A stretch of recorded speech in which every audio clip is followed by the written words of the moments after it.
এখানটা স্যার আমি পিছন সাইড ছিলাম, তাহলে এখানে একটা হুটগার্ড পড়ে গেল। যখন ছুটে এসেছি তাহলে গার্ড পুলিশ ছিল, ওদের বাচ্চাকে আলমগীরের লোক, ওদের বাচ্চা মারা গেল। যদি মারা গেছে ওর আগে ও রাত্রিবেলা বলছি যদি আপনার না পারেন আমাকে ছেড়ে দেন, আমি অন্য জায়গায় দেখিয়ে নিব, না বাচ্চা ঠিক আছে। হ্যাঁ, এমন করে তার বাচ্চা বলছে আমার বাচ্চার পেটটা ফুলে যাচ্ছে, বলছি যা ফুলে বলে কিছু হবে না, 2-3টা ইঞ্জেকশন এমনভাবে দিচ্ছে মানে ছোটো বাচ্চাকে যেমন যেন গুতার মারছি, এইভাবে ওরা বলতে গেলে তারপরে কিছুক্ষণ পরে ছেলেটা মারা গেল।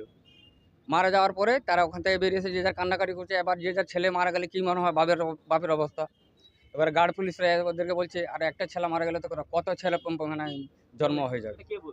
গার্ড পুলিশ দেখলেন খুবই একটা মর্মান্তিক ঘটনা, এবং একজন পুলিশকর্মীকে এভাবে মারা হচ্ছে, ফেলে কাপড়া ছিঁড়ে উর্দি ছিঁড়ে যেভাবে মারা হচ্ছে, মানে খুবই দুঃখের বিষয়। তবে এভাবে পুলিশকর্মীকে মারা কাম্য নয়, কিন্তু যদিও এটা অন্যায়, তারপরেও সাধারণ মানুষ কেন এভাবে আইনকে হাতে তুলে নিচ্ছেন, কি কারণ? তো এখানে যেটা ঘটনা, এই ঘটনা